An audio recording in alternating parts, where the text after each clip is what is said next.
We're skipping all the pleasantries today and jumping straight into a relentless philosophical demolition. In this explainer, we're summarizing Nagarjuna's 12-gate treatise with one radical, worldview-shattering realization. There is no absolute, just maps. More specifically, there is no absolute, just dependently co-arisen, merely imputed, illusory, ever-changing empty truths, models, maps, and co-conditioning. We are completely tearing down the illusion that there's an absolute foundation, absolute basis, or absolute source for absolutely anything in reality. Go ahead and look directly at your hand right now. Look at your surroundings, or even think about your own internal anxiety. You have to understand that none of it is inherently absolute. As humans, we naturally search for a bedrock to reality, right? A ground floor where things just permanently exist. But that search is fundamentally flawed. Everything you see, feel, and experience is entirely devoid of an independent core. It's all just dependently co-arising, merely imputed, illusory, ever-changing, empty truths, models, maps, and co-conditioning. Section 1. No absolute nouns or verbs.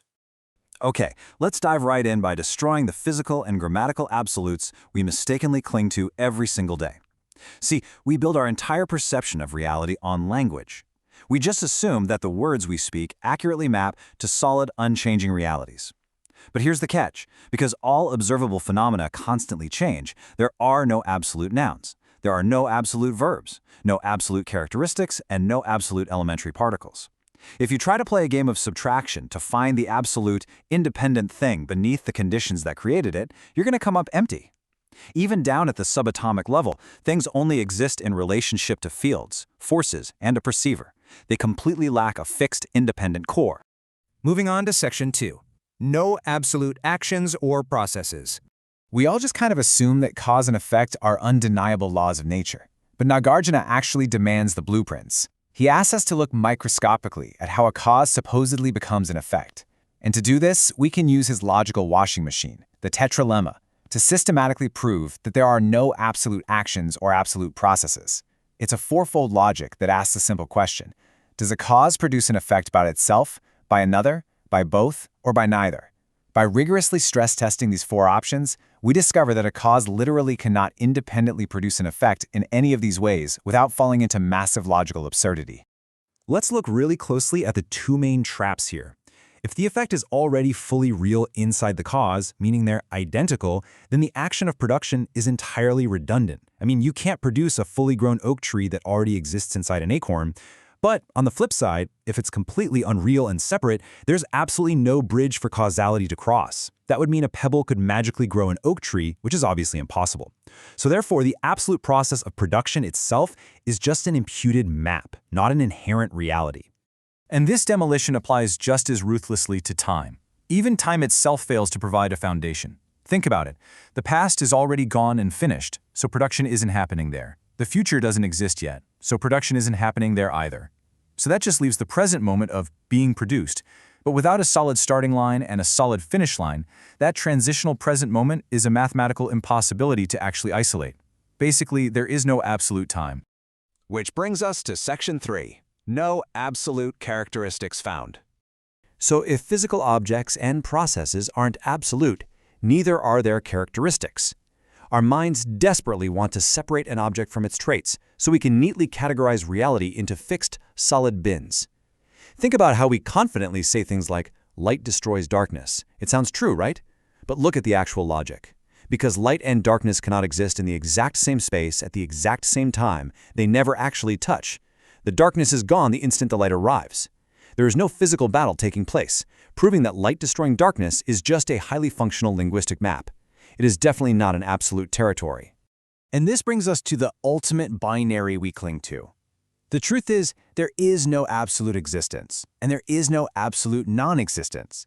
You literally cannot define being without relying on the concept of non-being. Because they entirely depend on each other for meaning, neither can be an absolute foundation. These binaries are just dependently co-arisen, co-conditioning models. They only possess meaning when mentally contrasted against one another. Section 4. Emptiness is not an absolute. At this stage, it's super common to feel a sense of philosophical vertigo and fall into what is basically the ultimate trap, replacing our destroyed absolutes with the shiny new one, called emptiness. But hear this loud and clear. There is no absolute emptiness. Emptiness is not a dark nihilistic black hole, and it is certainly not a hidden metaphysical bedrock waiting beneath the surface of reality. Emptiness itself is just an ever-changing, empty truth. It's a pedagogical map, a diagnostic eraser used to wipe away our conceptual fixations. When we say a cup is empty, we just mean it lacks an absolute, independent self-nature. That's it. Let's keep going. Section 5. No absolute samsara or nirvana. We are now pulling the final rug out from under the most profound spiritual frameworks. If you thought you were safe by hiding in high-level philosophy, well, Nagarjuna's logic is coming for those concepts too. Because we do not need an absolute found basis, source, or foundation for reality to function, we must boldly recognize that there is no absolute dependent origination. There's no absolute emptiness, and no absolute union of the two truths. Furthermore, there are no absolute 12 links of dependent origination, and absolutely no absolute samsara or nirvana. They are all just fluid, conceptual maps. Look at how profound this truly is. We usually treat samsara, the cycle of suffering, as this terrible, absolute territory we have to escape. And we treat nirvana as a pristine, absolute destination we have to reach. But because both samsara and nirvana are completely empty of inherent independent nature, the rigid wall between them completely collapses. They're not separate absolute destinations. They are, once again, merely imputed models. Section 6. Just dependently co-arisen maps.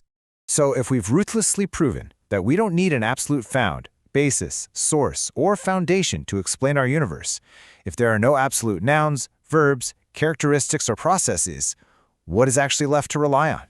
Well, what remains is not some terrifying void, but rather the tranquil realization that everything you experience is just dependently co-arisen, merely imputed, illusory, ever-changing, empty truths, models, maps, and co-conditioning.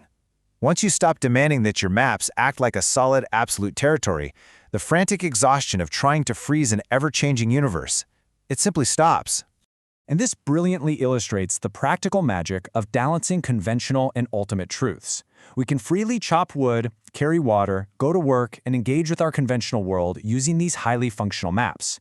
We use the maps because, hey, they work. We simply navigate our lives without ever making the exhausting mistake of believing these maps are a rigid, absolute territory. Since you are not a fixed, absolute entity bound by absolute characteristics or absolute past causes, but rather a beautifully dynamic, interconnected illusion, I want to leave you with this final thought. If you are entirely free from the burden of an absolute foundation, where will you choose to navigate your map today? Keep exploring, keep questioning the map, and we'll see you in the next explainer.